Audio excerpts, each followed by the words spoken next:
Next. Okay, so welcome to Aryabhatta competition classes. GS का batch आज से स्टार्ट कर रहे हैं और सिक्वेंसली पढ़ेंगे सारी चीज़ें। पहले बायोलॉजी आएगी, फिर अदर सब्जेक्ट आएगा, ऐसे एक कंप्लीट करेंगे, देन हम अदर सब्जेक्ट्स पे मूव करेंगे। ओके, नेक्स्ट स्टार्ट करते हैं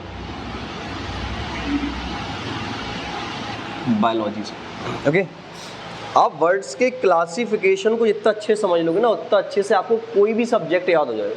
आपको अगर वर्ड को क्लासीफाई करना आता है, वर्गीकरण करना आता है, तो आप बहुत इजी वे में समझ सकते हो उसको। बायोलॉजी जो शब्द है ना, आज से ही पढ़ेंगे ऑब्वियसली। बायो और लोगस दो शब्दों से मिलकर बना है, जिसमें बायो का मतलब क्या होता है, लिविंग, लिविंग मतलब जीवित, और लोगस का मतलब होता है स्टडी।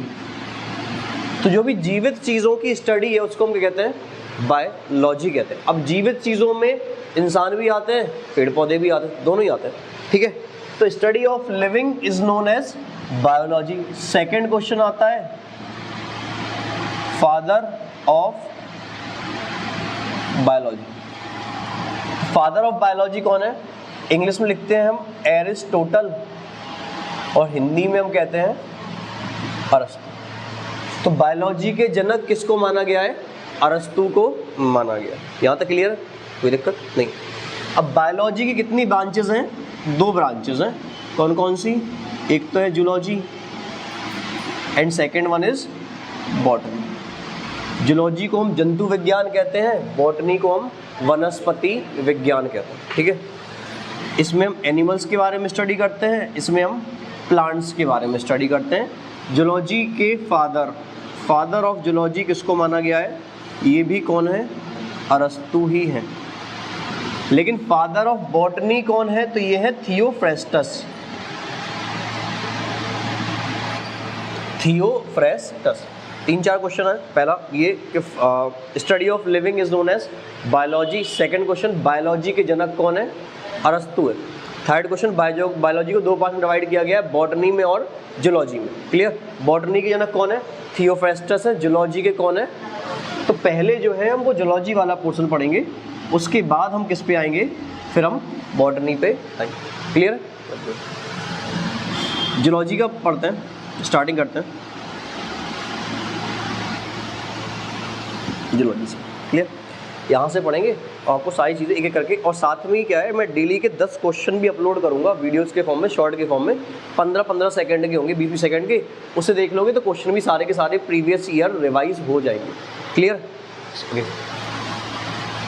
ये थोड़ा सा लिख लेना, मैं थोड़ा रफ करके स्टार्टिंग से थोड़ा सा लिखूँगा। ओके, आप ये थोड़ा सा नोट कर लो या आप इसकी फ़ोटो ले लो, घर पे लिख लेना, ऐसा कुछ खास मैटर नहीं है।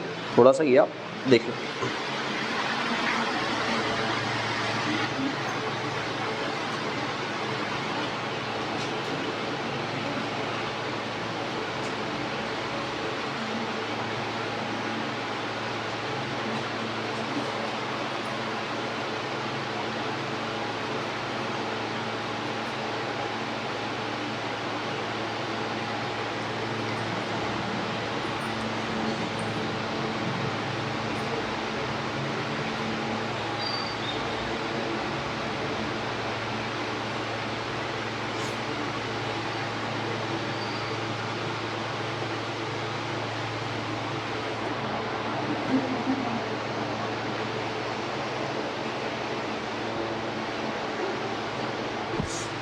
और आप अपने नोट्स ना एक ही बार में बना लो, एक कॉपी में, ताकि जो भी चीज़ें ऐड होंगी वो बाद में आप इसी कॉपी में ऐड कर सको।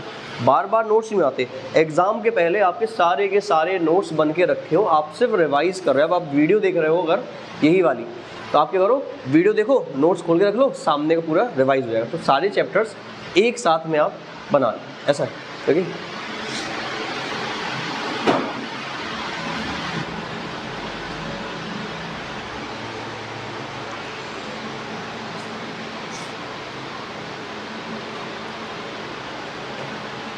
हो गया।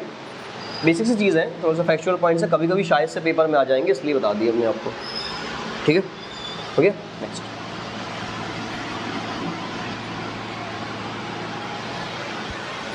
स्टार्ट करेंगे सेल से।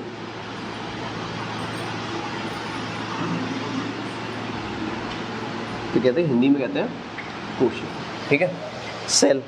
हमारे बॉडी की सबसे छोटी यूनिट कौन सी होती है? सेल। मतलब आपकी बॉडी का जो भी फॉर्मेशन हुआ है वो किससे हुआ है? सेल से हुआ है ना। तो सबसे छोटी इकाई क्या है? सेल है। अब सेल से मिलके क्या बनेंगे? सेल से मिलके क्या बनेंगे? टिश्यूज। टिश्यू से क्या बनेंगे? ऑर्गन। ऑर्गन से क्या बनेगा? Organ system. और ऑर्गन सिस्टम से क्या बनेगा? आपकी बॉडी। तो सबसे छोटा जो इंडिविजुअली अपना रोल प्ले कर रहा है पूरा का पूरा वो कौन है? सेल।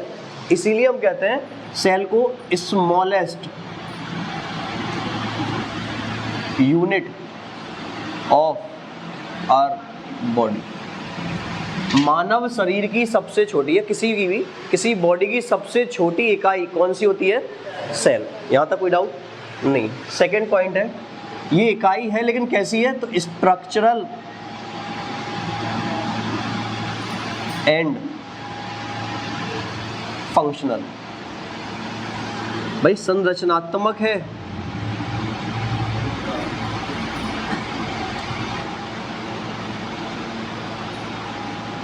और कैसी है? क्रियात्मक है।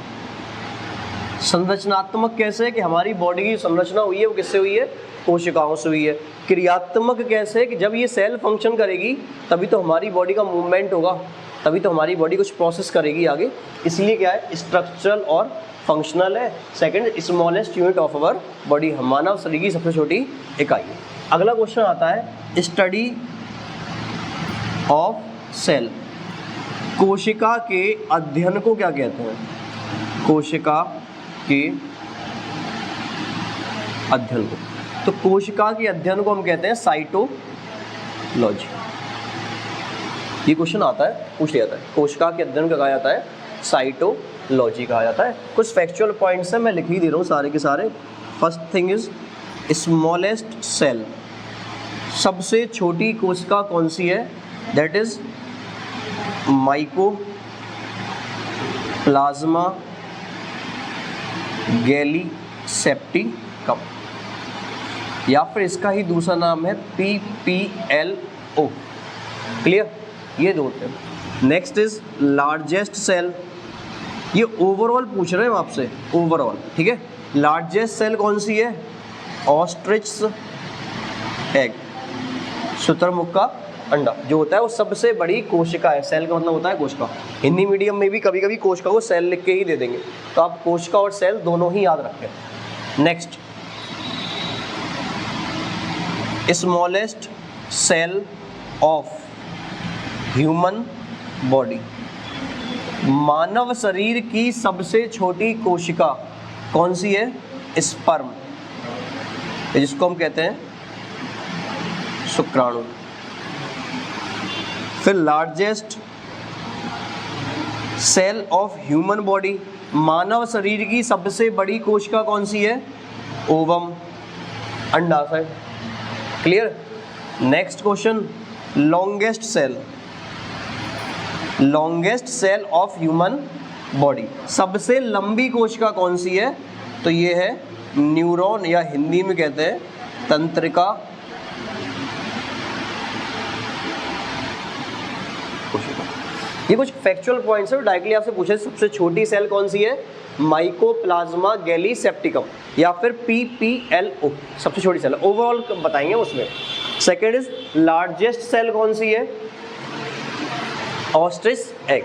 अब हम मानव शरीर की बात करते हैं। मानव शरीर की मानव शरीर की सबसे छोटी कोशिका कौन सी है? स्पर्म या शुक्राणु। मानव शरीर की सबसे बड़ी कोशिका कौन सी है? ओवम। ठीक है, ये मेल्स में होता है, फीमेल्स में होती है। ठीक है। लॉन्गेस्ट सेल, सबसे लंबी कोशिका कौन सी है? न्यूरॉन या तंत्रिका कोशिका। स्टडी ऑफ सेल, कोशिका के अध्ययन को हम क्या कहते हैं? साइटोलॉजी कहते हैं। Smallest unit of our body कौन सी है? सेल। कोशिका सबसे छोटी इकाई। कैसी इकाई है? संरचनात्मक और क्रियात्मक। यहाँ तक कोई दिक्कत नहीं? ठीक है, ये नोट डाउन कर लें आप, एक बार लिख लें इसको, फिर हम समझाते हैं आगे।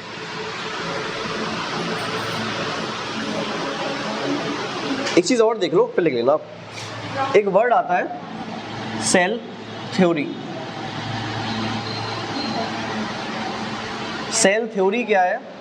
सेल थ्योरी किसने दी थी? तो ये दी थी शेल्डन एवं स्वान। ये सेल थ्योरी ये वो शेल्डन और स्वान ने दी थी। अभी सेल थ्योरी क्या है ये हम आपको समझाते हैं। इसके पहले हम ये बताते हैं कि सेल वॉज डिस्कवर्ड बाई, कोशिका की खोज किसने की थी? रॉबर्ट हुक ने। लेकिन ये कोशिका कैसी थी? नॉन लिविंग थी, अजीवित थी। तो क्वेश्चन अगला आएगा कि सबसे पहली कोशिका की खोज किसने की है? रॉबर्ट हुक ने। लेकिन क्वेश्चन आएगा जीवित कोशिका की खोज किसने की है? जीवित कोशिका की खोज, लिविंग सेल की खोज सबसे पहले किसने की है? तो ये की है ल्यूवेन हॉक ने। क्लियर है? ल्यूवेन हॉक ने की थी। लेकिन सबसे पहले सेल किसने डिस्कवर किया था? रॉबर्ट हुक ने किया था। फिर लेकिन जीवित कोशिका की खोज किसने की है? ल्यूवेन हॉक ने की है। सेल थ्योरी किसने दी है? शेल्डन और स्वान ने। अभी सेल थ्योरी है क्या वो समझना आप, ठीक है? सेल थ्योरी का मतलब ये है कि जितने भी प्राणी हैं वो सब किससे मिलके बने हैं? कोशिका से। और इसी को हम क्या कहते हैं? Cell theory. लेकिन इसमें एक एक्सेप्शन है। वो एक्सेप्शन क्या है? वायरस। इसमें क्वेश्चन आता है सेल थ्योरी का एक्सेप्शन क्या है? तो वायरस है, क्योंकि वायरस अकोशिकीय होता है, एसेलुलर होता है। तो क्वेश्चन ही आएगा सेल थ्योरी क्या होती है? जितने भी जीव हैं, चाहे वो पौधे हो चाहे वो जंतु हो, सारे के सारे किससे मिलके बने हैं? सेल से, सिवाय किसके? वायरस के। क्योंकि वायरस अकोशिकीय होता है, एसेलुलर होता है, वायरस में कोई कोशिका नहीं पाई जाती। तो इस सेल थ्योरी का एक्सेप्शन क्या है? अपवाद क्या है? भाई ये सेल थ्योरी किस पे लागू नहीं होती? वायरस पे। वायरस को हिंदी में कहते हैं हम विषाणु। ये सेल थ्योरी जो है वो वायरस पे लागू नहीं होती, बाकी सब पे लागू होती है। क्लियर? अब लिख लो आप इसको। क्लियर? हम दोबारा समझाते हैं आपको। तो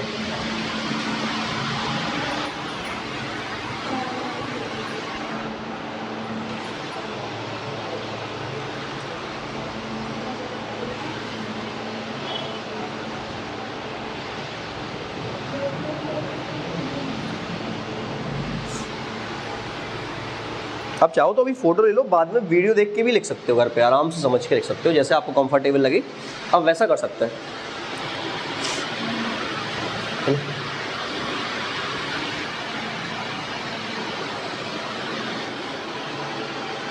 ये फैक्चुअल पॉइंट से एक नंबर में कभी कभी आ जाते हैं, पुलिस वगैरह में, लेखपाल, एसएससी वगैरह में, किसी भी एग्जाम्स में आ सकता है, ऐसा है।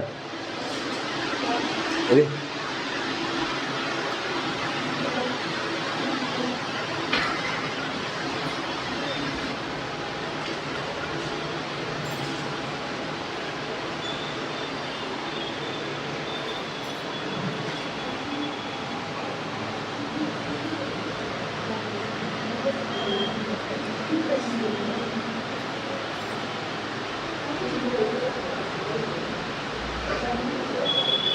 चलिए बाकी लोग लिखिए, हम आपको समझाते हैं, दोबारा से रिपीट कर रहे हैं, आप सुनते रहना, ठीक है। सबसे छोटी इकाई क्या है मानव शरीर की? कोशिका है। कोशिका से मिलके क्या बनते हैं? ऊतक या टिश्यूज बनते हैं। टिश्यू से अंग बनेंगे, अंग से अंग तंत्र बनेगा, उससे शरीर का निर्माण होगा। सेल कैसी इकाई है? तो संरचनात्मक और क्रियात्मक इकाई। संरचनात्मक कैसे है? हमारी बॉडी की जो संरचना हुई है वो किससे हुई है? सेल्स से हुई है। क्रियात्मक कैसे? सारे फंक्शंस परफॉर्म कर लेती सेल, जिसकी वजह से हम एक्टिविटीज़ कर पाते हैं, जिसकी वजह से हमारी बॉडी चल पा रही है। ये हो गया स्टडी ऑफ सेल। कोशिका के अध्ययन को क्या कहा जाता है? साइटोलॉजी कहा जाता है। Clear? Next is smallest cell कौन सी है? माइकोप्लाज्मा गैलीसेप्टिकम, या इसका ही दूसरा नाम क्या है? PPLO। दोनों की नाम से आ जाती है, कुल बनिए। लार्जेस्ट सेल कौन सी है? ऑस्ट्रिच एग, शुतुरमुर्ग का अंडा, जो सबसे बड़ी कोशिका माना जाता है। अब मानव शरीर की बात करते हैं, तो मानव शरीर की सबसे छोटी कोशिका कौन सी है? स्पर्म। और मानव शरीर की सबसे बड़ी कोशिका कौन सी है? ओवम। मानव शरीर की सबसे लंबी कोशिका, लॉन्गेस्ट मतलब लंबी, सबसे लंबी कोशिका कौन सी है? न्यूरॉन। आप इंग्लिश हिंदी दोनों में याद कर लेना, लिख लेना भाई। लॉन्गेस्ट पता ही होगा आपको, लार्जेस्ट पता ही होगा आपको। कोशिका की खोज सबसे पहले किसने की थी? रॉबर्ट हुक ने की थी, 1665 के अराउंड की थी, ठीक है। लेकिन जिस कोशिका की खोज या जिस सेल की खोज रॉबर्ट हुक ने की थी वो एक कैसी थी? नॉन लिविंग सेल थी। ओके, इसके अलावा जो पहली जीवित कोशिका की या लिविंग सेल की खोज की गई वो किसके द्वारा की गई है? ल्यूवेन हॉक के द्वारा। क्लियर, एक बैक्टीरिया था जिसकी खोज की थी। सेल थ्योरी किसने दी है? सेल्डन और स्वान ने दी है। सेल थ्योरी क्या है कि जितने भी जीव हैं वो सारे के सारे किससे मिलके बने हैं? सेल से, एक्सेप्ट वायरस। अपवाद क्या है? वायरस, क्योंकि वायरस कैसा होता है? ए सेलुलर होता है, अकोशिकीय होता है। वायरस में सॉरी कोई कोशिका नहीं पाई जाती। क्लियर है यहाँ तक? अब आप का लिख गया होगा तो मैं रफ कर दूँ।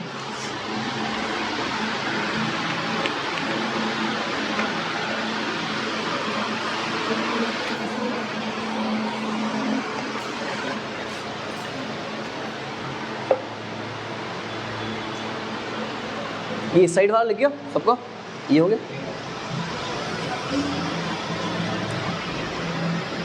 इसके बाद आपको बताते हैं कि सेल्स के टाइप कितने होते हैं। तो सेल को दो पार्ट्स में डिवाइड किया गया है, प्रोकैरियोटिक और यूकैरियोटिक। हिंदी में जो भी कहता हूँ, एक को शायद सुकेंद्रित कहते हैं यूकैरियोटिक को, ठीक है। सेकंड वाले को मैं सोच याद नहीं आता हिंदी में क्या कहता है, इंग्लिश में याद कर लो, सुना होगा ही सबने। प्रोकैरियोटिक होता है और यूकैरियोटिक होता है, दो टाइप की सेल्स होती हैं। इन दोनों में डिफरेंस अक्सर आता है सारे एग्जाम्स में, किसी में भी, ठीक है।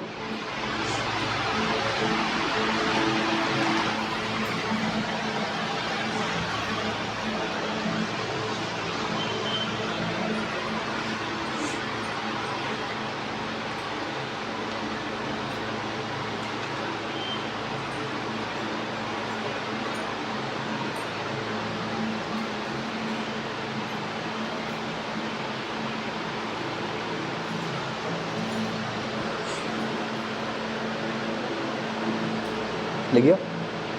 हो गया? इस साइड वाला हो गया, ये साइड वाला।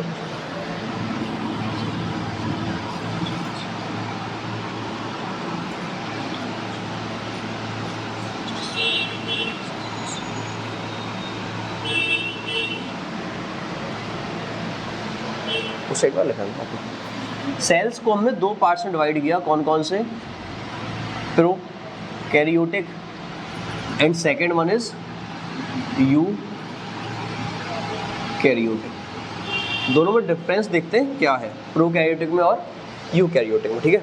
वर्ड्स का थोड़ा सा क्लासिफिकेशन करते हैं। प्रो का मतलब होता है प्रिमिटिव,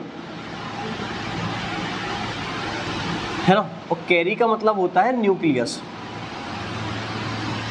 और यू का मतलब होता है ट्रू, और कैरी का मतलब है न्यूक्लियस। सुनना आप थोड़ा सा क्या होता है। प्रो मतलब होता है प्रिमिटिव, मतलब ऐसा केंद्रक जो अपनी इनिशियल स्टेज में है, शुरुआती दौर में, समझ में आया। सेकंड यूकैरियोटिक क्या है? ऐसा केंद्रक, न्यूक्लियस मतलब केंद्रक, ऐसा न्यूक्लियस जो अपने ट्रू फेज में आ चुका है, मतलब पूरी तरह से इनिशियल स्टेज में नहीं है, डेवलप हो चुका है। तो एक ऐसा केंद्रक या एक ऐसी सेल जिसका केंद्रक विकसित नहीं है, वो किस में आएगा? प्रोकैरियोटिक में। और एक ऐसा सेल जिसका केंद्रक जो है वो विकसित हो चुका है, अपने कंप्लीट फॉर्म में आ चुका है, उसको हम क्या कहेंगे? यूकैरियोटिक। तो पहला डिफरेंस तो यही हो गया क्या, कि इसमें जो होता है वो न्यूक्लियस जो है, केंद्रक जो है इसमें, वो अपनी इनिशियल स्टेज में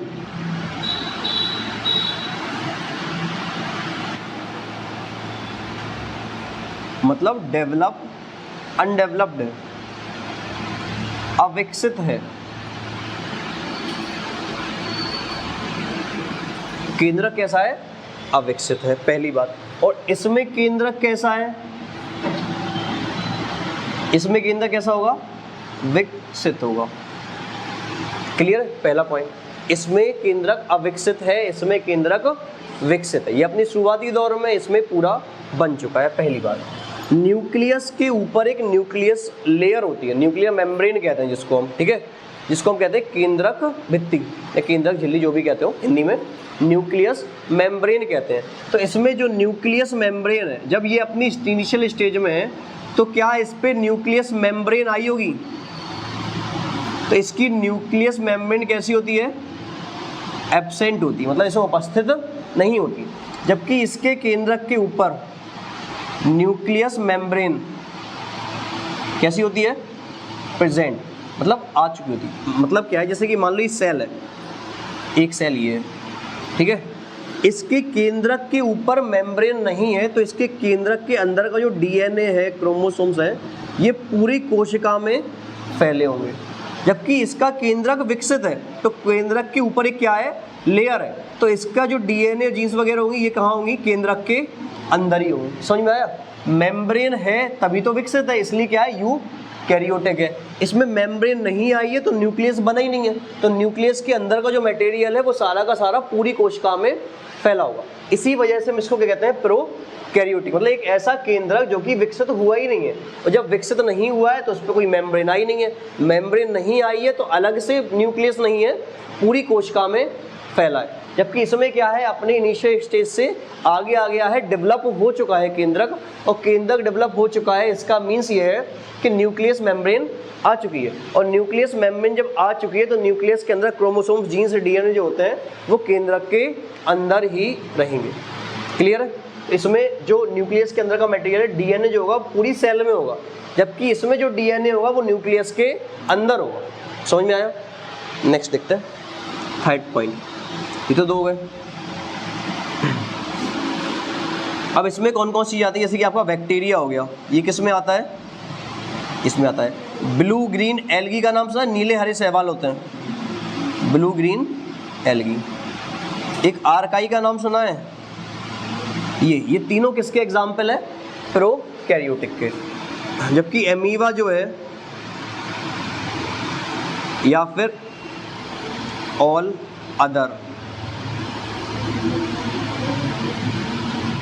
और बाकी जितने भी जीव है प्लस अमीबा है वो किस में आता है, यूकैरियोटिक में। प्रोकैरियोटिक में कौन कौन आते हैं, बैक्टीरिया, ब्लू ग्रीन एल्गी और आर्काई। क्लियर है? यहाँ तक कोई दिक्कत नहीं। एक चीज़ और है जो हम आपको बता रहे हैं, आप थोड़ा सुन लेना, फिर आप बाद में लास्ट में लिखिएगा, ठीक है। इसमें कौन कौन सी चीज़ें हैं जो पाई जाती हैं। सेल वॉल का नाम सुना है, कोशिका भित्ति कहते हैं, लिखे दे रहा हूँ यहाँ पे, इसको हम कहते हैं कोशिका भित्ति, ये इसके अंदर पाई जाती है। सेल मेम्ब्रेन का नाम सुना है, इसको हम कहते हैं कोशिका झिल्ली, ये भी पाई जाती है। इसके अलावा साइटोप्लाज्म कोशिका द्रव्य, ये भी पाया जाता है। इसके अलावा साइटोप्लाज्म हो गया, इसके अलावा क्रोमोसोम भी पाए जाते हैं। और क्या पाया जाता है, राइबोसोम। सिर्फ इतनी ही चीज़ें हैं जो इसमें पाई जाती है। इसके अलावा माइटोकॉन्ड्रिया एब्सेंट है, गोल्जी बॉडी एब्सेंट है, लाइजोसोम एब्सेंट है, बाकी सारी चीज़ में एब्सेंट है। सिर्फ क्या क्या है, सेल वॉल है, सेल मेम्ब्रेन है, साइटोप्लाज्म कोशिका द्रव्य है, क्रोमोसोम गुणसूत्र है और राइबोसोम है। इतनी चीज़ें हैं किसमें, प्रोकैरियोटिक में। जबकि इसके बारे में तो हम पूरा पढ़ेंगे, इसमें cell wall, cell membrane, animal cell, plant cell दो में डिवाइड करते हैं। Cell wall, cell membrane, nucleus होगा, क्रोमोसोम्स, जीन्स, डीएनए, आपका Golgi body, lysosome, mitochondria, endoplasmic reticulum, vacuole, centrosome, ये सारे के सारे कहाँ पाए जाते हैं, यूकैरियोटिक में। जबकि इसमें सिर्फ क्या है, सेल वॉल है, सेल मेम्ब्रेन, साइटोप्लाज्म है, क्रोमोसोम है और राइबोसोम। अब ये राइबोसोम दो टाइप के होती हैं, हम आगे बताएंगे आपको, 70S और 80S, 70S और 80S। क्वेश्चन आएगा कि यूकैरियोटिक सेल में कौन सा राइबोसोम पाया जाता है, 80S, ये कौन सा है, राइबोसोम। यूकैरियोटिक में 80 पाया जाता है और इसमें कौन सा पाया जाता है, 70S। अब इसका हम बता देंगे बाद में आपको कि ये जो बनता है वो 30 + 50 से मिलके बनता है और ये बनता है 40 + 60। ये एनडीए में क्वेश्चन आया था, एक बार मैं किताब पढ़ रहा था, उसके एनडीए में क्वेश्चन लिखा हुआ था। एनडीए में क्वेश्चन आ चुका है प्रीवियस ईयर, फिर से सुनना सॉरी स्टार्टिंग से। सेल्स को हमने कितने पार्ट में डिवाइड किया, 2 पार्ट्स। आप बोलोगे आपको याद हो जाएगा यहीं पे, कौन कौन से, प्रोकैरियोटिक और यूकैरियोटिक। प्रोकैरियोटिक का मतलब क्या है, ऐसा केंद्रक जो अपनी प्रिमिटिव या फिर इनिशियल या फिर शुरुआती अवस्था में। जबकि यूकैरियोटिक का मतलब क्या है, एक ऐसा केंद्रक जो अपनी पूर्ण अवस्था में आ चुका है। ठीक है, अगर शुरुआती अवस्था में है केंद्रक तो क्या इसके ऊपर मेम्ब्रेन आई होगी, नहीं आई होगी। इसमें विकसित हो चुका है तो मेम्ब्रेन आ चुकी है, तो इसके अंदर का जो मटेरियल है न्यूक्लियस के अंदर का, तो मेम्ब्रेन के अंदर ही होगा, किसमें, यूकैरियोटिक में। जबकि इसमें मेम्ब्रेन ही नहीं है तो जो न्यूक्लियस के अंदर का मटेरियल होना चाहिए, क्रोमोसोम, जीन्स वगैरह, वो पूरी कोशिका में फैले होंगे। क्लियर है यहाँ तक। कौन कौन से आते हैं, बैक्टीरिया है, ब्लू ग्रीन एल्गी और आर्काई, ये किसमें आता है, प्रोकैरियोटिक के एग्जाम्पल। जबकि अमीबा और बाकी के अदर जो ऑर्गेनिज्म है वो किस में आते हैं, यूकैरियोटिक में आते हैं। यहाँ तक क्लियर। राइबोसोम दो टाइप के होते हैं, 70S और 80S। प्रोकैरियोटिक में कौन सा राइबोसोम आता है, 70S, और यूकैरियोटिक में कौन सा राइबोसोम आता है, 80S। ये मेन डिफरेंस है, बाकी का जो भी आगे आएगा वो हमको बताते हैं। ये मेनली है, पूछा जाएगा, क्वेश्चन आता है ऑड वन आउट का, या which of the following is not present in does not present in prokaryotic cell. इनमें से कौन सा एक है जो कि प्रोकैरियोटिक सेल में नहीं पाया जाता। हो सकता है माइटोकॉन्ड्रिया दे दे, तो क्या माइटोकॉन्ड्रिया लिखा है अपने यहाँ पे, नहीं है। गोल्जी बॉडी दे दे, लाइसोम दे दे, ये सब नहीं पाए जाएंगे। सिर्फ क्या क्या याद रखना है, सेल वॉल होगी, सेल मेम्ब्रेन होगी, साइटोप्लाज्म होगा, क्रोमोसोम होगा और राइबोसोम होगा, ये होंगे सारे के सारे। बाकी इसमें जो है वो सारी चीज़ें आ जाती हैं। क्लियर। अब आप नोट कर सकते हैं या फोटो ले लो आप इसकी, है ना, घर पे जाके लिख लें जैसे भी आप कंफर्टेबल हो। समझ में आया ये भाई? इसमें कोई डाउट हो तो बता दो आप।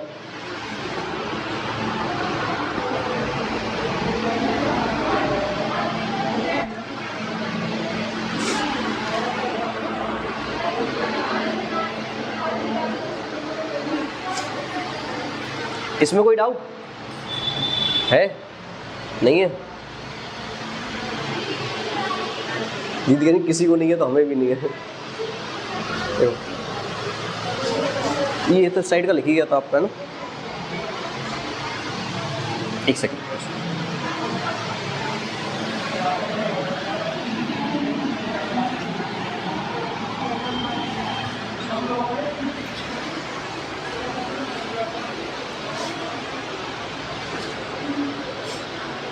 लास्ट में वो आपको पूरा जितना भी पढ़ाएंगे ना वो सारा का सारा रिकैप्सुलेट करा देंगे, वो रिवाइज करवा देंगे, तो सारे क्वेश्चंस जो भी होंगे वो आपसे बन जाएंगे। पहली बात। सेकंड बात, लास्ट में हम खुद ही डाल देंगे, एक शॉर्ट डाल देंगे, 15-20 सेकंड का होता है, 60 सेकंड का होता है, जो भी है, तो वो आप देख लेना। उसमें जितने भी क्वेश्चन सेल से आए हैं, प्रीवियस ईयर में आए या फिर जो बनते हैं, वो हम सारे के सारे उसमें मेंशन कर देंगे, तो आप वो देख लेना। 15-20 सेकंड का है तो सारे के सारे क्वेश्चंस भी आपको हाल ही याद हो जाएंगे, ऐसा हो जाएगा। क्लियर।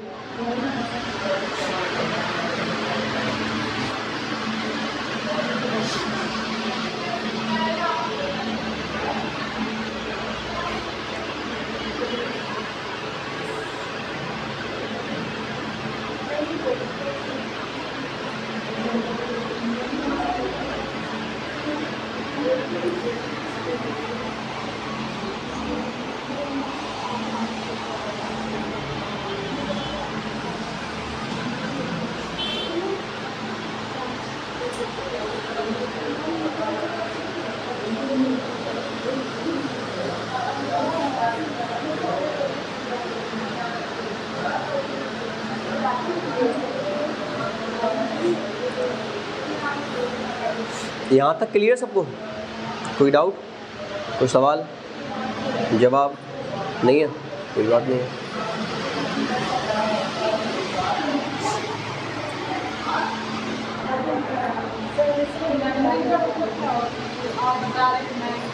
मतलब क्या होता है भाई? मेम्ब्रेन क्या भाई, स्किन अगर नहीं होगी तो स्किन के बाहर का मटेरियल बाहर आ जाएगा भाई, तो कवर्ड करके रखेगा ना, मतलब आउटर प्रोटेक्शन देता है ना वो, कि जो अंदर की चीज़ है वो अंदर ही रहे भाई, जहाँ का फंक्शन जहाँ पे वो वहीं पे रहे, ये फंक्शन होता है उसका भाई। जैसे यहाँ पे अब इसका पूरा मटेरियल सेल में आ गया, अब पूरी सेल में घूम रहा है, जबकि यहाँ पे उसका काम मेनली न्यूक्लियस का है, वो न्यूक्लियस में है के अंदर। इस वजह से भाई घर में अगर आप बाउंड्री नहीं कराओगे तो आपको कैसे पता कि हमारा घर कितना है? अगर इंडिया की बाउंड्रीज नहीं होंगी तो आपको कैसे पता चलेगा हमारा एरिया कितना है? समझ रहे हो आप? जो ये है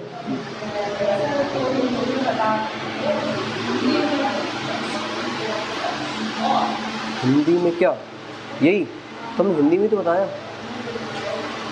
मुझे समझ नहीं आया क्वेश्चन।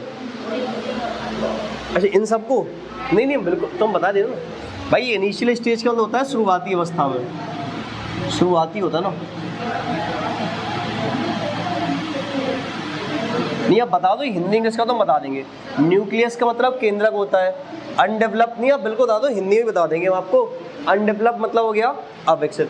न्यूक्लियस मेम्ब्रेन, इसको हम कहते हैं साइड से केंद्रक झिल्ली, केंद्रक झिल्ली आप लिख लेना, इसको कोई दिक्कत नहीं है, बातें नहीं करना। केंद्रक झिल्ली क्लियर। ये कैसी होती है? अनुपस्थित होती है। नेक्स्ट इज बैक्टीरिया को कहते हैं हम जीवाणु। ब्लू ग्रीन एल्यू कहते हैं नीले हरे शैवाल।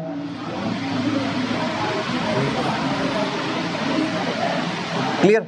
सेल वॉल को कोशिका भित्ति कहते हैं, सेल मेम्ब्रेन को कोशिका झिल्ली कहते हैं, साइटोप्लाज्म को कोशिका द्रव्य कहते हैं, क्रोमोसोम को गुणसूत्र कहते हैं हम, और राइबोसोम को राइबोसोम ही कहते हैं। अभी हम पूरा का पूरा स्टार्टिंग से लेके एंड तक पूरा हिंदी में समझा देंगे, परेशान नहीं है ऐसा है।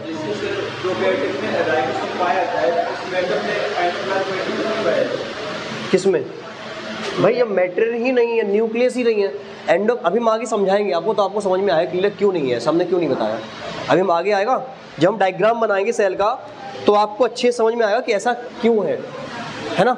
अभी हम समझाएंगे, अभी आप ये तो स्टार्टिंग है, अभी मेन जो मुद्दा है वो तो बचा ही है अभी डायग्राम से, वो हम समझाएंगे तो आपको बहुत ईजिली समझ में आएगा कि क्या मेन डिफरेंस है उसका। ओके, ये लिख गया, ओके सबका हो गया। नहीं, हम पूरा हिंदी में भी रिवाइज ही करवा दे रहा है स्टार्टिंग से ही। फादर ऑफ बायोलॉजी, जो जीव विज्ञान है उसके जनक कौन है? अरस्तु है। हमने जीव विज्ञान को कितने भागों में बांटा है? 2 भागों में, जंतु विज्ञान और वनस्पति विज्ञान, जूलॉजी और बॉटनी। अब जंतु विज्ञान के जनक कौन है? अरस्तु, और वनस्पति विज्ञान के जनक थियोफेस्टस। हम बेसिकली पहले जंतु विज्ञान पढ़ रहे हैं, उसके बारे में समझते हैं। सबसे छोटी इकाई जो होती है मानव शरीर की वो कोशिका है, इसलिए मैंने पहला टॉपिक क्या उठाया है? कोशिका।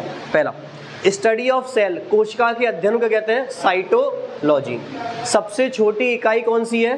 कोशिका है।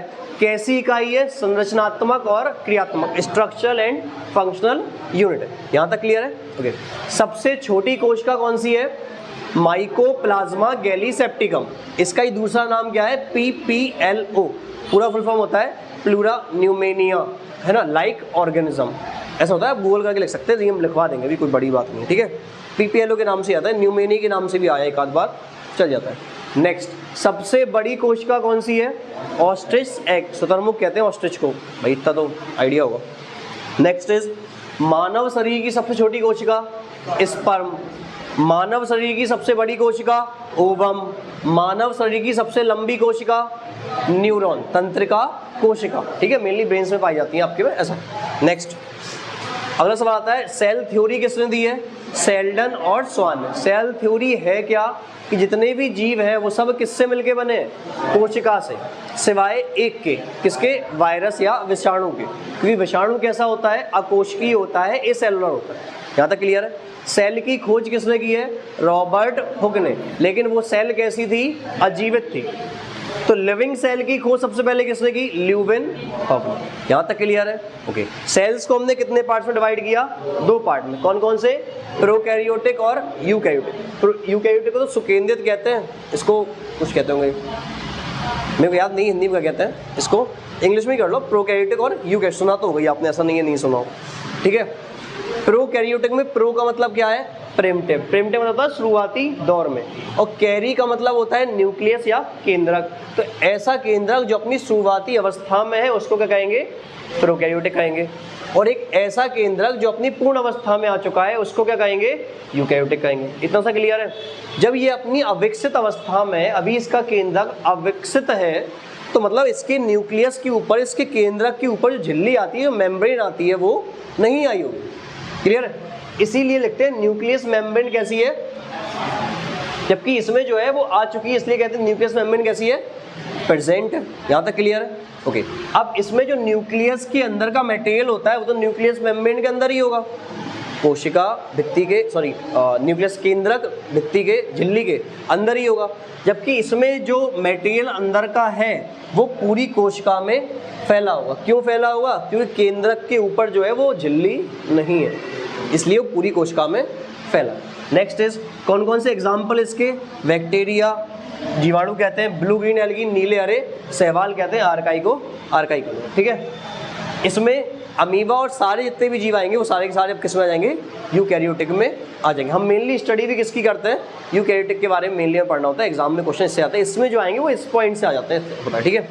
अब कौन कौन सी चीज़ें जो प्रोकैरियोटिक में पाई जाएंगी?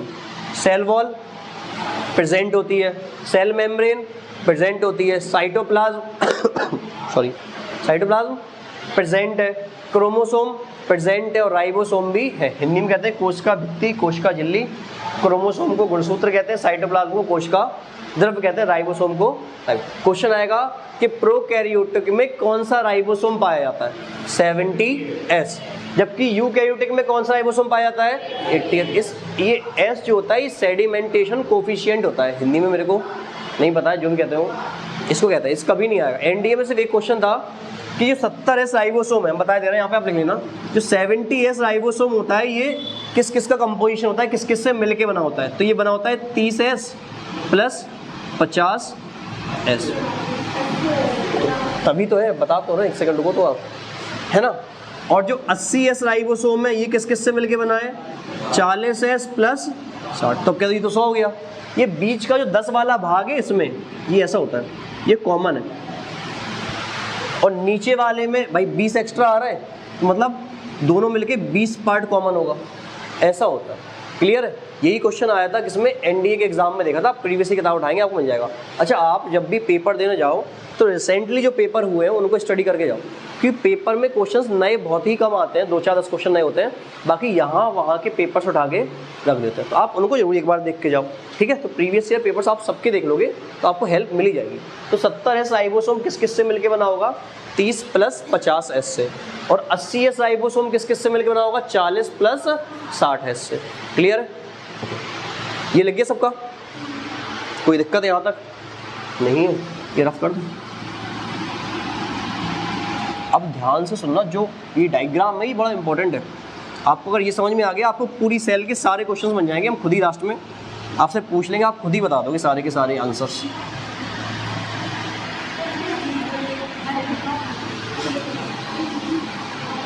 सुनना, बातें नहीं करना, ध्यान से, है ना। सुनो, इस साइड हम क्या बनाएंगे? एनिमल, जंतु, कोशिका। और इस साइड हम क्या लिखेंगे? प्लांट सेल, पादप। मैं एक समझाऊंगा बहुत अच्छे से, दूसरे के डिफरेंसेस बताऊंगा, दोनों में सॉरी डिफरेंसेस पूछे जाते हैं आपसे। ओके, तो हेडिंग डाल लें, मैं लिखवाता हूँ। पहले समझ लेना, पूरा का पूरा एक बार में ही समझ में आ जाएगा।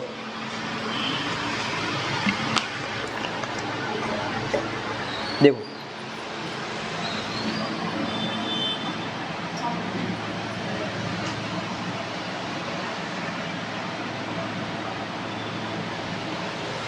इंक यूज कर लेते हैं एक से।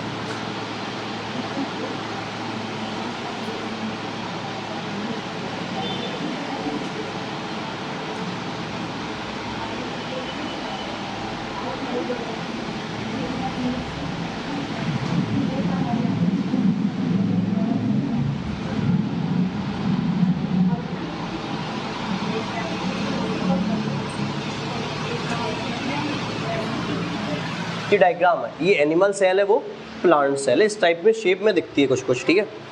एक सेकंड ना, मैं इनकी यूज़ कर लूँ, थोड़ा डार्क दिखेगा।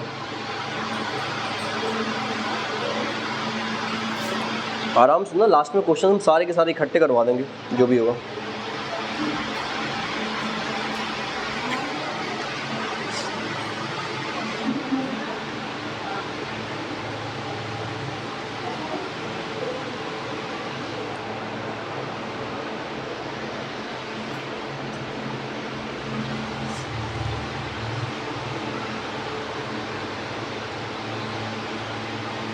देखो, देखते हैं, सुनना, बोर्ड पे लिख बाद में लेना आप लोग, पहले देखो, ठीक है। आपको क्या लग रहा है, एनिमल सेल और प्लांट सेल में से किसका स्ट्रक्चर आपको फिक्स दिख रहा है? भाई मतलब किसका आकार आपको लग रहा है कि हाँ इसका तो जैसा है वैसे ही रहता होगा, इसका बदल सकता है? बताओ आप खुद ही। प्लांट सेल का भाई ये आकार चेंज नहीं होगा, नॉर्मल जैसा है वैसे ही रहेगा।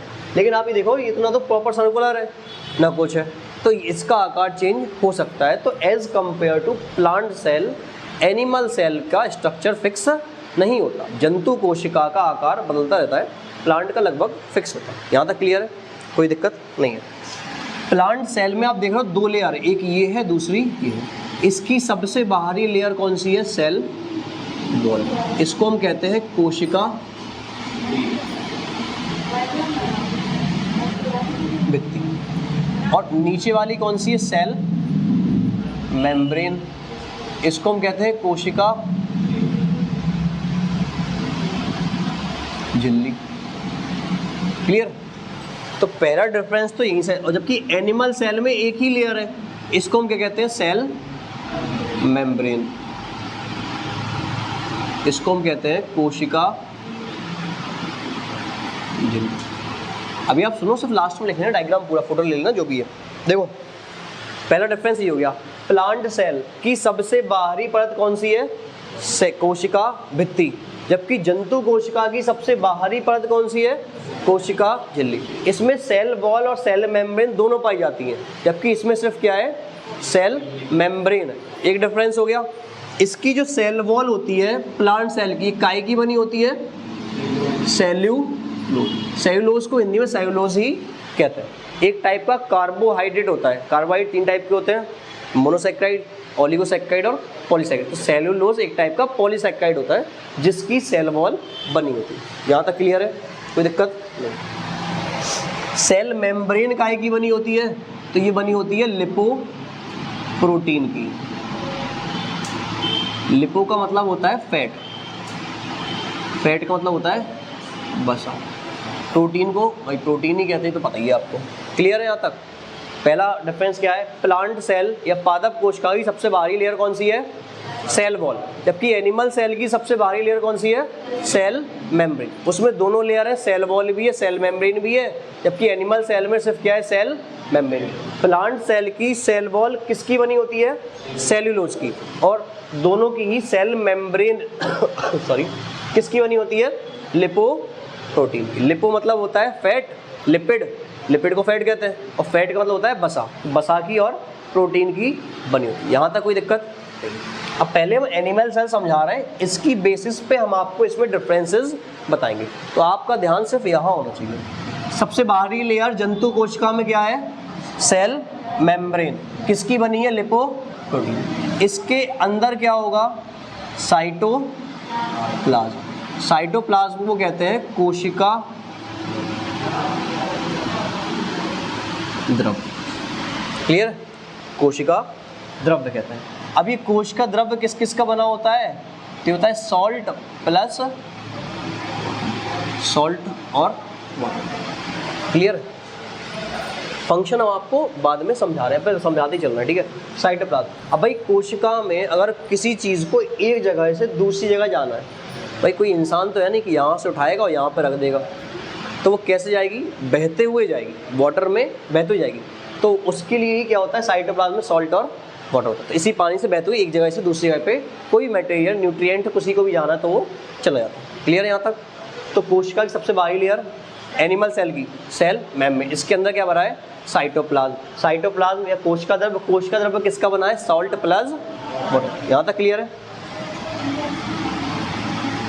या इसके सेंटर में क्या है? केंद्रक है या फिर न्यूक्लियस है। क्लियर? न्यूक्लियस है। केंद्रक में क्या है? गुणसूत्र या क्रोमोसोम है। सुन लेना पहले आप। गुणसूत्र में क्या होंगे? जीन्स होंगी। जीन्स किस किस से मिलके बनी होंगी? DNA plus histone. सुन लेना पहले आप, बता दें, ठीक है? केंद्र, इसमें थ्रेड लाइक स्ट्रक्चर होते हैं, ऐसे धागा नुमा संरचना होती है, जिसको हम क्या कहते हैं? गुणसूत्र। तो इसमें लिख लेना धागा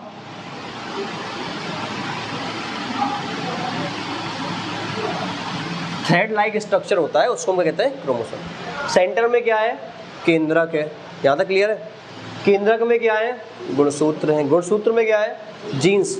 और जीन्स किससे बनी है? डीएनए और हिस्टोन प्रोटीन से। क्रोमोसोम के कितने जोड़े पाए जाते हैं? टोटल कितने हो गए? 46। मेल और फीमेल में भाई 22 जोड़े तो समान रहते हैं दोनों में।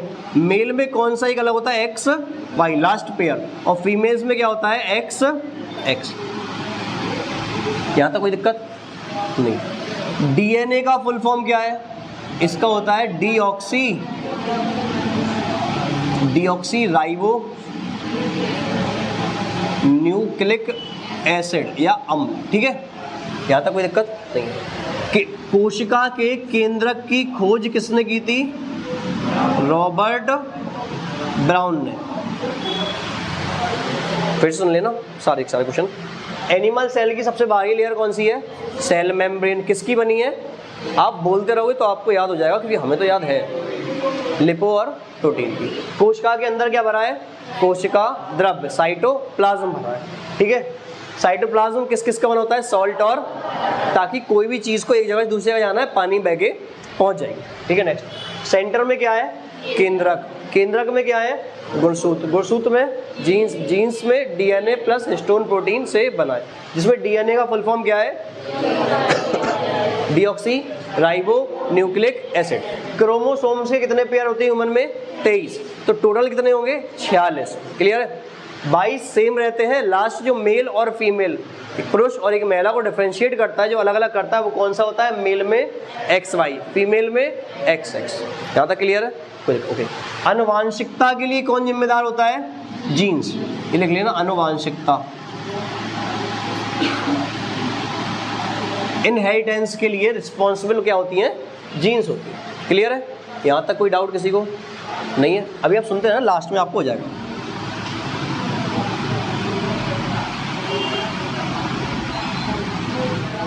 हिंदी में हम इसको गोल्जी काय कहते हैं। सुनना, पहले सुन लेना सारी चीज़, ठीक है।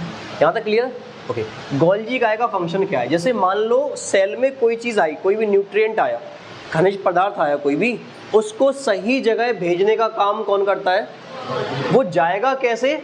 साइटोप्लाज्म से बह के, लेकिन सॉरी, सही जगह भेजने का काम कौन करेगा?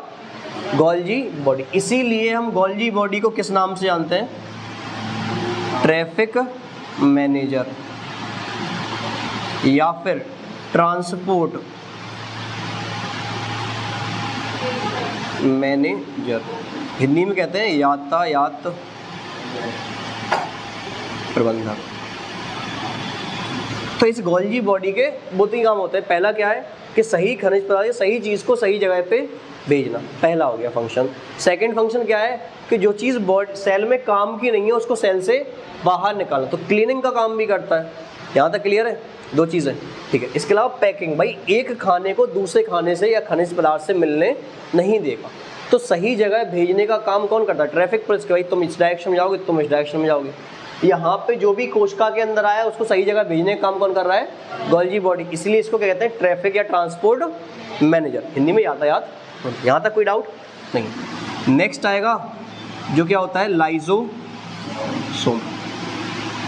लाइसोम को हिंदी में लाइसोसोम ही कहते हैं, और इसका एक नाम से जानते हैं, इसको हम कहते हैं सुसाइड बैग। इसको हम आत्महत्या की थैली कहते हैं। क्यों कहते हैं? क्योंकि लाइसोसोम के अंदर एक हाइड्रोलिटिक नाम का एंजाइम पाया जाता है। हाइड्रोलिटिक को हाइड्रोलिटिक ही कहते हैं। लाइसोसोम के अंदर हाइड्रोलिटिक नाम का एक एंजाइम पाया जाता है। ये देखता है कि जो भी फंक्शन सही से नहीं कर रहा है, जो भी अपना काम सही से नहीं कर रहा है, ये उसके अंदर हाइड्रोलिटिक एंजाइम छोड़ देता है और वो बस्ट हो जाता है, वो खत्म हो जाता है। जैसे मान लीजिए कोशिका सही से फंक्शन नहीं कर रही, इसका कोई पार्ट, तो लाइसोम क्या करेगा? इस कोशिका के अंदर हाइड्रोलिटिक एंजाइम छोड़ लेगा, तो सेल खत्म होगी। और सेल के अंदर ही क्या है? लाइसोसोम, तो ये भी खत्म हो जाएगा। और जो इंसान खुद को खत्म कर ले उसको क्या कहते हैं? इसलिए इसको सुसाइड बैग कहते हैं। क्लियर है? कोई दिक्कत नहीं। नेक्स्ट आता है जिसको हम कहते हैं माइटोकॉन्ड्रिया।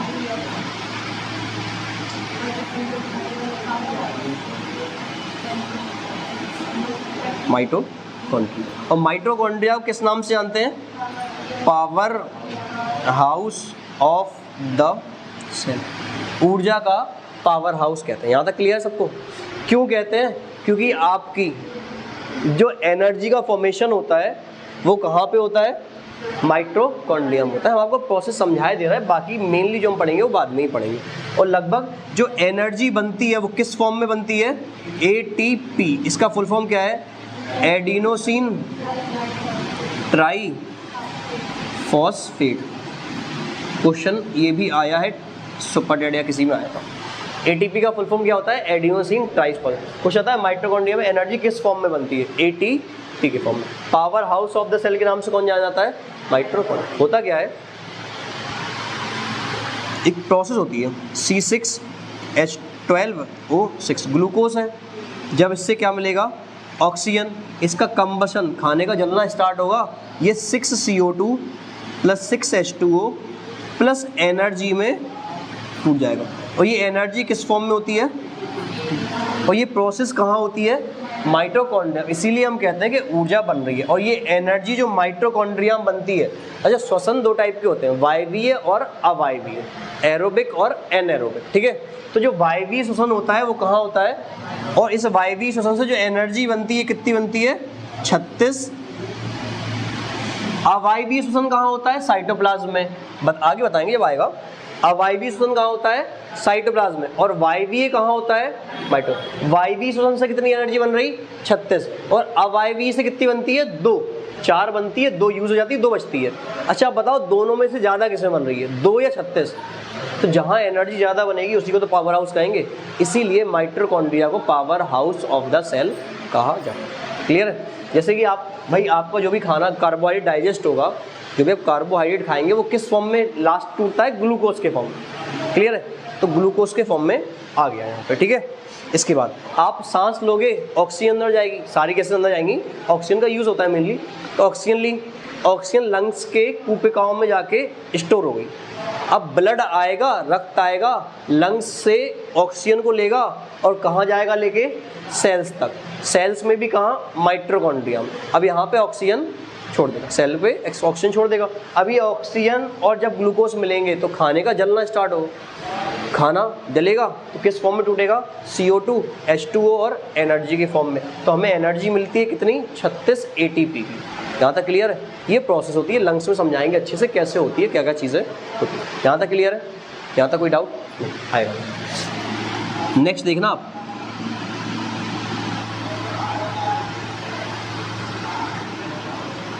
ये न्यूक्लियस से लगा हुआ क्या है, इसको हम कहते हैं endoplasmic reticulum. Endoplasmic reticulum Hindi में कहते हैं अंतः प्रद्रव्य जालिका। अंतः प्रद्रव्य जालिका ये किससे लगी हुई है, न्यूक्लियस से। क्या प्रोकैरियोटिक में न्यूक्लियस था, नहीं था, ठीक है। सुनना, एंडोप्लाज्मिक रेटिकुलम के काम क्या क्या है सुन लेना। एंडोप्लाज्म, पहली बात तो ये कोशिका को उसके स्ट्रक्चर में, भाई कोशिका अपने आकार में बनी रहे इसलिए हेल्प करता है, ठीक है, अदरवाइज चिपक जाएगी, समझ रहे हो, पहली बात। दूसरी बात, ये किसको बैठने के लिए जगह देता है, राइबो। क्लियर है। एंडोप्लाज्मिक रेटिकुलम दो टाइप के होते हैं, एक होता है रफ एंडोप्लाज्मिक रेटिकुलम, एक होता है स्मूथ एंडोप्लाज्मिक रेटिकुलम। और ये रफ वाले भाग पे ही कौन बैठा होता है, राइबोसोम। क्लियर है। और इस राइबोसोम का काम क्या होता है, प्रोटीन का निर्माण करवाना। इसीलिए राइबोसोम को हम क्या कहते हैं, प्रोटीन फैक्ट्री।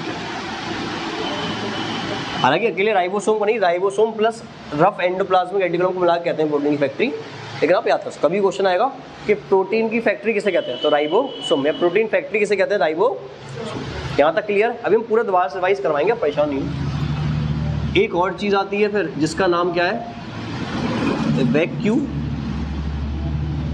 वैक्यूल, जिसको हम कहते हैं रिक्तिका। ठीक है, सुनना पहले, यहाँ तक क्लियर है। अच्छा, क्या ऐसा है भाई, क्या कोशिका को खाना और पानी स्टोर करने की, संग्रहित करने की आवश्यकता होती है? हाँ, तो वो स्टोर कहाँ होगा, तो इसका काम क्या होता है, स्टोर करने का, संग्रहित करने का काम किसका है, रिक्तिका का है। क्लियर है। अच्छा, अब एक चीज़ लॉजिकली सोचना आप, कि पादप को या प्लांट्स को ज़्यादा स्टोर करना है या एनिमल को ज़्यादा स्टोर करना है? प्लांट को खुद के विकास के लिए भी चाहिए और हमें खाने के देने के लिए भी चाहिए, तो ज़्यादा किसको करना है, तो वैक्यूल्स बड़े किसमें होंगे, प्लांट्स में, और छोटे किसमें होंगे। यहाँ तक क्लियर है। तो इसमें वैक्यूल भले ही एक होता है, लेकिन कैसा होता है, बड़ा होता है, और लगभग 70% एरिया कवर करके रखा होता है किसने, वैक्यूल ने। यहाँ तक क्लियर है। एक लास्ट चीज़ और आती है जिसको हम कहते हैं सेंट्रो, इसको हम कहते हैं तारक काय, और इसका काम क्या होता है, कोशिका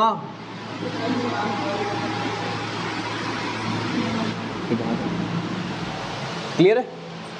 यहाँ भाई चोट लग जाती है, दोबारा से कुछ टाइम बाद फिर सही हो जाती है। क्यों? वहाँ पे सेल्स का डिवीजन होता है, कोशिका का विभाजन होता है, नई कोशिकाएं बनती हैं, सही हो जाता है, ऐसा होता है। यहाँ तक क्लियर है? अब आप सुन लेना पूरा एक बार में, स्टार्टिंग से बता रहे हैं हम। एनिमल सेल है, प्लांट सेल है। एक काम करते हैं, इसको थोड़ा सा और साइड में बनाते हैं, ठीक है? एक सेकंड, मिक्स हो जाएगा अदरवाइज में थोड़ा सा।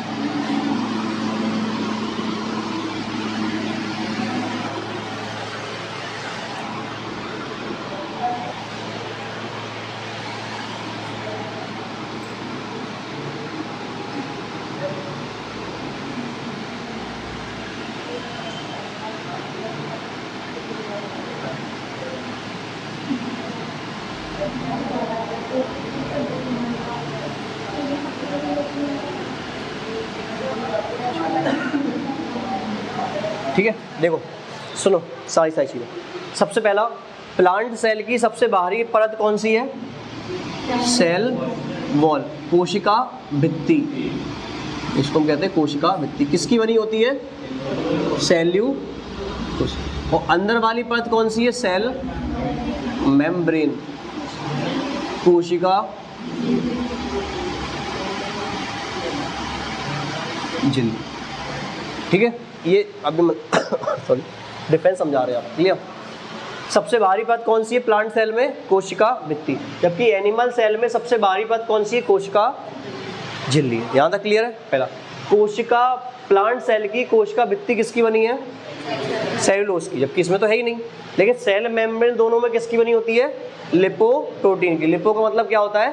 फैट या वसा। प्रोटीन मतलब प्रोटीन। यहाँ तक क्लियर है? कोशिका के अंदर क्या भरा होता है? कोशिका द्रव्य। और ये कोशिका द्रव्य किसका बना होता है? सॉल्ट और वाटर। कोई भी चीज़ अगर कहीं जाना है तो किसके थ्रू जाएगी? पानी में बहेगी। नेक्स्ट, बीच में क्या है? केंद्रक। केंद्रक की खोज किसने की थी? रॉबर्ट ब्राउन ने। कोशिका के केंद्रक की खोज किसने की है? रॉबर्ट। कोशिका के अंदर क्या है? गुणसूत्र कितने जोड़े पाए जाते हैं? 23। मेल में कौन सा एक अलग से होता है? XY लास्ट वाला, और फीमेल्स में XX। गुणसूत्र में जीन्स, जीन्स आनुवंशिकता के लिए जिम्मेदार होती हैं, जो माता पिता के कैरेक्टर्स उनके बच्चों में जाते हैं। पेरेंट्स टू ऑफस्प्रिंग जो कैरेक्टर जाते हैं उसके लिए रिस्पॉन्सिबल कौन है? जीन्स है। जीन्स किस किस से मिलकर बनी है? DNA और हिस्टोन प्रोटीन से। DNA का फुल फॉर्म क्या है? Deoxy ribo nucleic acid. यहाँ तक क्लियर है? कोई डाउट नहीं। Next, Golgi body. Golgi body को हम किस नाम से जानते हैं? ट्रैफिक मैनेजर या ट्रांसपोर्ट या फिर यातायात प्रबंधक। क्यों कहते हैं? क्योंकि किस चीज़ को किस जगह भेजना है ये फंक्शन कौन कर रहा है? Golgi body. इसीलिए हम इसको क्या कहते हैं? ट्रैफिक मैनेजर कहते हैं। नेक्स्ट क्या है? लाइसोसोम। लाइसोसोम को किस नाम से जानते हैं? सुसाइड बैग के नाम से। क्यों? क्योंकि इसके अंदर एक एंजाइम पाया जाता है हाइड्रोलिटिक, जो भी सही से काम नहीं कर रहा होता है उसके अंदर उस एंजाइम को छोड़ देता है, तो पूरा का पूरा जो सेल है या जो पार्ट है वो बस्ट हो जाता है, खत्म हो जाता है। कभी कभी क्या होता है? खुद की कोशिका काम नहीं कर रही है, खुद की कोशिका में छोड़ लिया तो कोशिका खत्म हुई, साथ में खुद खत्म हो गया, इसलिए क्या कहते हैं? Suicide bag. अच्छा, कहीं कहीं ऐसा माना जाता है, बता देता आपको, कि लाइसोसोम जो है वो गोल्जी बॉडी का ही भाग है। क्लियर? नेक्स्ट क्या है? माइटोकॉन्ड्रिया। माइटोकॉन्ड्रिया किस नाम से जानते हैं? Power house of the cell. क्यों कहते हैं? ऊर्जा का निर्माण होता है, वायवीय श्वसन के द्वारा यहाँ पे ऊर्जा का निर्माण होता है। किस फॉर्म में होता है? ATP। ATP का फुल फॉर्म क्या है? Adenosine triphosphate. कितनी एनर्जी बनती है? टोटल 38 बनती है बॉडी, लेकिन माइटोकॉन्ड्रिया में कितनी बन रही है? क्योंकि 2 साइटोप्लाज्म भी तो बनती है। ये हम वायवीय श्वसन पढ़ाएंगे तब आपको बता देंगे। क्लियर? यहाँ तक कोई डाउट नहीं? ओके। एंडोप्लाज्मिक रेटिकुलम के 2 फंक्शन है। पहला तो कोशिका उसके स्ट्रक्चर में बनी रहे, कोशिका अपने आकार में बनी रहे, चिपके नहीं, पहला फंक्शन ये हो गया। दूसरा क्या है? ये राइबोसोम को बैठने के लिए जगह देता है। क्या तक क्लियर है? अंतःप्रदिव्य जालिका कहते हैं। अंतःप्रदिव्य जालिका कितने प्रकार की होती है? 2 टाइप की। इसका मतलब हो गया रफ एंडोप्लाज्मिक रेटिकुलम, और इसका मतलब हो गया स्मूथ एंडोप्लाज्मिक रेटिकुलम। क्लियर है? राइबोसोम कहाँ होते हैं? रफ वाले पार्ट। क्लियर? और राइबोसोम का काम क्या है? प्रोटीन का निर्माण करवाना, इसीलिए राइबोसोम को कहते हैं प्रोटीन फैक्ट्री कहते हैं, राइबोसोम प्लस RER। अच्छा ना, एक चीज़ बताते हैं, जितने भी एंजाइम है, एंजाइम का नाम सुना है? हाँ, जितने भी एंजाइम होते हैं वो सारे के सारे किससे मिलके बने होते हैं? प्रोटीन से। जितने भी एंजाइम वो सब किससे मिलके बने हैं? प्रोटीन। इसीलिए राइबोसोम को एंजाइम फैक्ट्री भी कहते हैं। तो राइबोसोम को protein factory plus enzyme factory दोनों कहा जाता है। नेक्स्ट क्या है? वैक्यूल्स। क्लियर? वैक्यूल्स का काम क्या है? पानी को, वाटर को और न्यूट्रिएंट्स को, खनिज पदार्थ को, पानी को असंग्रहित करके रखना, स्टोर करके रखने का काम। तो स्टोरेज का काम कौन करता है? रिक्तिका करती है। क्लियर है? कोशिका विभाजन का काम कौन करता है? सेंट्रोसोम करता है। यहाँ तक क्लियर है? ओके। अब आप इसकी बेसिस पे अंतर देखना, इसमें क्या क्या होता है। जो चीज़ें इसमें है वो सारी की सारी किसमें है? सिवाय कुछ चीज़ों के। क्या? इसमें लाइसोसोम नहीं पाए जाते। पहली बात, बहुत दुर्लभ होते हैं, बहुत रेयर केसेस में पाए जाते हैं। क्लियर? पहला तो जो है लाइसोसोम नहीं पाए जाते, पहला। दूसरा सेंट्रोसोम, भाई तारककाय भी नहीं पाया जाता। भाई देखो, बाकी सेल मेम्ब्रेन इसमें है, सेल मेम्ब्रेन इसमें, सेल वॉल्स की सबसे बाहरी परत है इसकी सेल मेम्ब्रेन है। केंद्रक इसमें है, केंद्रक इसमें, बाकी सारी चीज़ें हैं। गोल्जी बॉडी है, गोल्जी बॉडी है। इसमें लाइसोम है, इसमें लाइसोम नहीं है। इसमें माइटोकॉन्ड्रिया, इसमें भी माइटोकॉन्ड्रिया है। जो इसमें है राइबोसोम वो इसमें सारी चीज़ें। सेंट्रोसोम उसमें है, इसमें नहीं है। इसमें एक अलग से चीज़ पाई जाएगी, इसको हम क्या कहते हैं? हरित क्लोरोप्लास्ट। क्या हमारे अंदर हरित लवक है? होता तो हम भी खाना बना रहे होते अपने शरीर पे, हाथ पे कहीं, ऐसा होता। इसमें हरित लवक है, उसमें हरित लवक नहीं होता है। नेक्स्ट थिंग, इसमें जो रिक्तिका होती है, इसमें जो वैक्यूल्स होते हैं, वो लगभग कितने परसेंट भाग में होती है? 70 to 75% भाग में होती है। तो ज़्यादा बड़ी रिक्तिका किसमें होती है? प्लांट में। किसके कंपेरिजन में? एनिमल के। इसमें छोटी होती है, एक से ज़्यादा होती है, इसमें एक ही होती है, लेकिन कितना भाग कवर कर रखा होता है? 70%, क्योंकि प्लांट्स को ज़्यादा खाना स्टोर करना है और हमें कम। यहाँ तक क्लियर है? बाकी बता दिए जो डिफरेंसेस हैं वो इतने सही। क्लियर? ये याद रखना, यूपी टेट 2020 वाला पेपर, तो 2019 वाला पेपर 2020 में हुआ था 8 जनवरी को, उसमें ये क्वेश्चन आया था कि पादप कोशिका में कौन सी चीज़ नहीं पाई जाती? सेंट्रोसोम ऑप्शन में था। तो पादप कोशिका में सेंट्रोसोम नहीं पाया जाता। लाइसोम बहुत ज़्यादा दुर्लभ होते हैं। ठीक है? ये तो हरित लवक अच्छे से भाई एडिशनल पाया जाता है, रिक्तिका ज़्यादा। बाकी जो सारी चीज़ें हैं वो सारी की सारी किस्में होती हैं इसमें। डिफरेंसेस सुन लेना। इसमें सबसे बाहरी परत कौन सी है? कोशिका भित्ति। इसमें सबसे बाहरी कोशिका झिल्ली। इसमें दोनों परतें हैं, कोशिका भित्ति प्लस कोशिका झिल्ली। इसमें सिर्फ एक है। इसमें वैक्यूल्स बड़े हैं, रिक्तिका बड़ी है, इसमें रिक्तिका छोटी है। इसमें लाइसोसोम है, इसमें लाइसोसोम बहुत दुर्लभ है, हद से ज़्यादा दुर्लभ लिख लेना साथ में। अगर ऑप्शन आएगा तो नहीं मान भाई, 5-10 लाख में एक आधे मिल रही होगी तो क्या मतलब? ठीक है? इसमें तारककाय हैं कोशिका विभाजन के लिए, इसमें तारककाय नहीं है। तो क्या इसमें कोशिका विभाजन नहीं होता होगा? होता है, लेकिन किससे नहीं होता? तारककाय से नहीं होता, सेंट्रोसोम से नहीं होता। क्लियर है? यहाँ तक भाई एनिमल सेल में किससे हो रहा है? सेंट्रोसोम से। इसमें सेंट्रोसोम है ही नहीं, तो क्या इसमें कोशिका विभाजन नहीं होगा? होता है, लेकिन किससे नहीं होता? सेंट्रोसोम से नहीं होता। क्लियर? ये दोनों में डिफरेंसेस हैं। आपको इतना सा पार्ट पता है तो आपसे सारे क्वेश्चंस बन जाएंगे। अब आप चाहो तो इसकी फ़ोटो ले लो या नोट कर लो, है ना?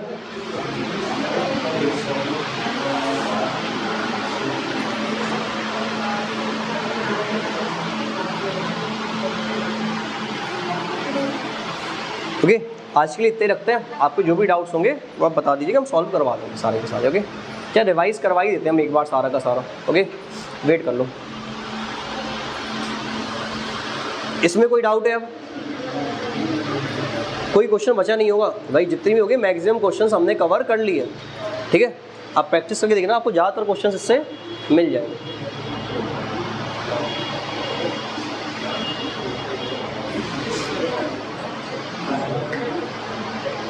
सुनना, हम एक बार रिवाइज करवा दे रहे पूरा, और आप आंसर कर देना तो आपको यही याद हो जाएगा। क्लियर?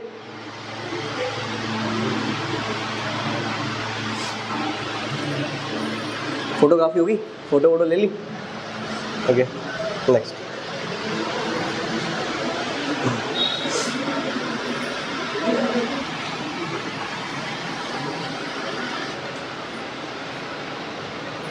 अभी बना लो, रिवाइज करवाएं, सारी क्वेश्चन हम बताए थे, हमने भी पढ़ाया है वो सारे सारे, और हम इसको अपलोड भी कर देंगे क्वेश्चंस को ही, तो वो भी आपको हेल्प कर जाएगा, ठीक है।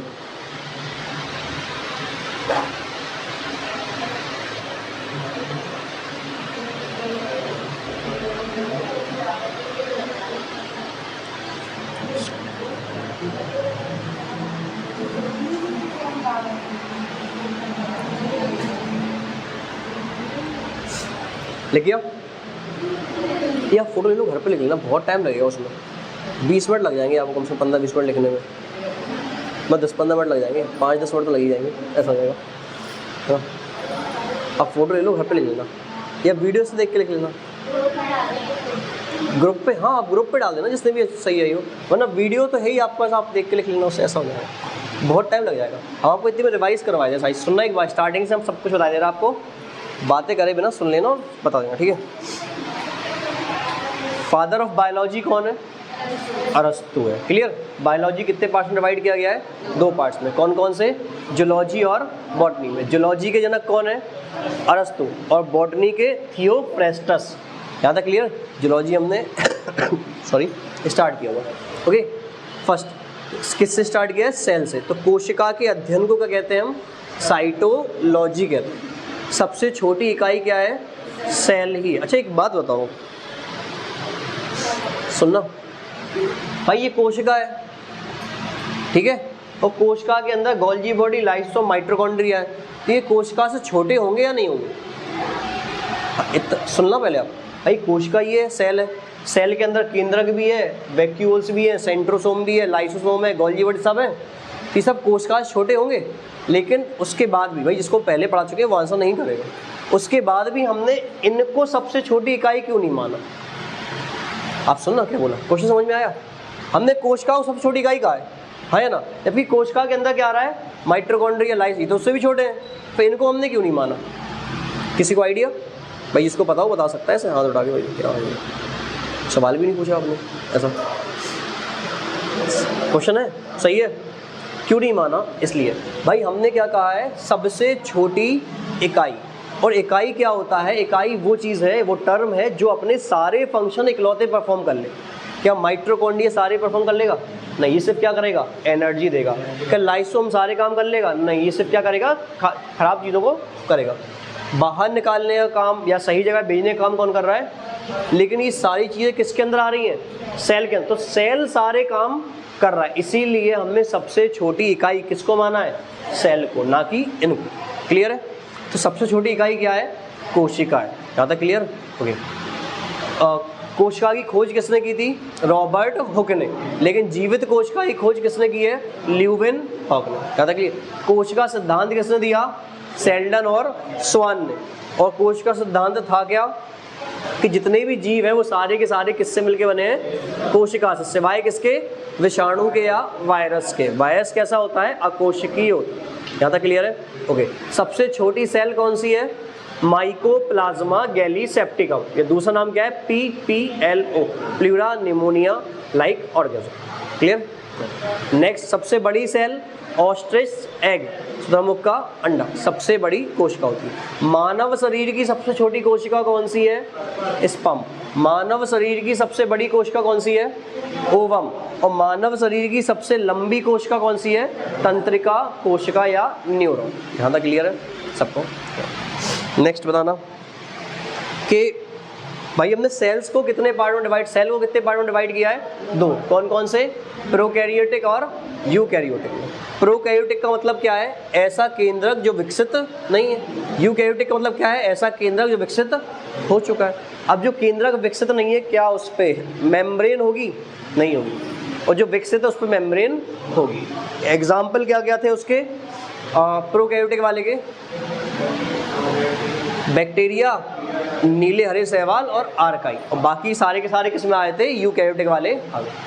क्या क्या चीज़ें हैं जो पाई जाती हैं प्रोकैरियोटिक में? सेल वॉल, कोशिका भित्ति होगी, कोशिका झिल्ली होगी, साइटोप्लाज्म सॉरी कोशिका द्रव होगा, गुणसूत्र होंगे और राइबोसोम होगा। राइबोसोम कौन सा वाला पाया जाता है, और यूकैरियोटिक में कौन सा पाया जाता है? 70S किससे मिलके बना होता है? 30 + 50 से। और 80S किससे बना होता है? 40 + 60 से। ज़्यादा क्लियर है? ओके। इसके बाद हमने सेल्स, जो यूकैरियोटिक सेल है इसको हमने 2 पार्ट में डिवाइड किया। कौन कौन सी? प्लांट और एनिमल। दोनों को समझते हैं। प्लांट सेल की सबसे बाहरी परत सेल वॉल, एनिमल सेल की सबसे बाहरी परत सेल मेम्ब्रेन। सेल वॉल काय की बनी है? सेल्यूलोज की। जबकि दोनों की सेल मेम्ब्रेन किसकी बनी होगी? लिपोप्रोटीन की बनी हुई। यहाँ तक क्लियर है? कोशिका के अंदर क्या होता है? कोशिका द्रव साइटोप्लाज्म होता है। किसमें अंदर बना होता है? क्या मैं कलरफुल मार्कर बताते हैं? क्लियर है? कोशिका के अंदर क्या होता है? कोशिका द्रव्य। और ये कोशिका द्रव्य किसका बना होता है? सॉल्ट प्लस वाटर का बना होता है। यहाँ तक क्लियर है? ओके। सेंटर में क्या है? न्यूक्लियस। न्यूक्लियस में क्या है? गुणसूत्र में जीन्स। और जीन्स किससे बनी है? DNA plus histone. डीएनए का फुल फॉर्म क्या है? Deoxy ribo nucleic acid. Chromosome के कितने पेयर पाए जाते हैं? 23। तो टोटल कितने हो गए? मेल में एक्स्ट्रा XY अलग से जो, और फीमेल्स में XX, 22 जोड़े सेम है। यहाँ तक क्लियर है? ओके। आनुवांशिकता के लिए कौन रिस्पॉन्सिबल है, जिम्मेदार है? जीन्स है। आपकी हेरिडिटी जो एक गार्जियन से बच्चों में जाएगी वो किस थ्रू जाती है? जीन्स के थ्रू जाती है। यहाँ तक क्लियर है? केंद्रक की खोज किसने की थी? रॉबर्ट ब्राउन ने की थी। गोल्जी बॉडी को और किस नाम से जानते हैं? ट्रैफिक मैनेजर या ट्रांसपोर्ट मैनेजर के नाम से जानते हैं। क्यों जानते हैं? क्योंकि सही जगह पे सही न्यूट्रिएंट को भेजने का काम किसका है? गोल्जी बॉडी का। इसके अलावा जो वेस्ट मटेरियल है उसको भी बाहर निकालने का काम किसका है? गोल्जी बॉडी का। क्लियर है? लाइसोसोम को क्या कहते हैं? Suicide bag. क्यों कहते हैं? क्योंकि ये हाइड्रोलिटिक नाम का एंजाइम छोड़ता है जिससे कि सेल या फिर कोई भी जो पार्ट फंक्शन नहीं कर रहा होगा वो खत्म हो जाता है। इस वजह से इसको सुसाइड बैग। कभी कभी खुद के अंदर मतलब सेल में ही छोड़ लेता है तो बस्ट हो जाता है, इस वजह से कहते हैं। माइटोकॉन्ड्रिया को किस नाम से जानते हैं? Power house of the cell. और माइटोकॉन्ड्रिया में जो एनर्जी बनती है वो किस फॉर्म में बनती है? एटीपी। एटीपी का फुल फॉर्म क्या है? Adenosine triphosphate. कितनी एनर्जी बनती है? वायवीय श्वसन से 36, और अवायवीय श्वसन से कहाँ बनती है? साइटोप्लाज्म में 2। ये हम आपको रेस्पिरेशन पढ़ाएंगे तब समझा देंगे। यहाँ तक क्लियर है? एंडोप्लाज्मिक रेटिकुलम का काम क्या है? एक तो कोशिका अपने स्ट्रक्चर में बनी रहे, इसका। दूसरा, ये राइबोसोम को बैठने के लिए जगह देता है। दूसरा, कितने टाइप के होते हैं? 2। कौन कौन से? रफ और स्मूथ। राइबोसोम कहाँ बैठे होते हैं? रफ वाले भाग पे। राइबोसोम का मेन काम क्या है? प्रोटीन बनाना। इसीलिए राइबोसोम को किस नाम से जानते हैं? प्रोटीन की फैक्ट्री या प्रोटीन फैक्ट्री। अच्छा, सारे के सारे एंजाइम जो होते हैं वो प्रोटीन से बने हैं, इसलिए एंजाइम फैक्ट्री भी कह लो आप। यहाँ तक क्लियर है? ओके। वैक्यूल्स का काम क्या है? रिक्तिका का संग्रहित करना। संग्रहित करना, ठीक है, पानी या खनिज पदार्थों। तो ज़्यादा आवश्यकता किसको है? प्लांट्स को। उन्हें अपने लिए भी चाहिए और हमारे लिए भी चाहिए, इसलिए वैक्यूल्स ज़्यादा बड़े किसमें होते हैं? As compare to animal cell. यहाँ तक क्लियर है? उसमें एक ही होता है, इसमें एक से ज़्यादा हो सकता है ऐसा। कोशिका विभाजन का काम कौन करता है? सेंट्रोसोम या तारक काय करता है। क्लियर? इसमें तारक काय नहीं पाया जाता, इसके बाद भी कोश का विभाजन होता है, अदर रीजन से होता है। क्लियर है? यहाँ तक कोई डाउट? अब दोनों डिफरेंस सुन लेना। सबसे बाहरी परत सेल वॉल, सबसे बाहरी परत सेल मेम्ब्रेन। इसमें लाइसोसोम नहीं है, बहुत ज़्यादा रेयर है। इसमें लाइसोसोम है। इसमें सेंट्रोसोम नहीं है, इसमें सेंट्रोसोम है।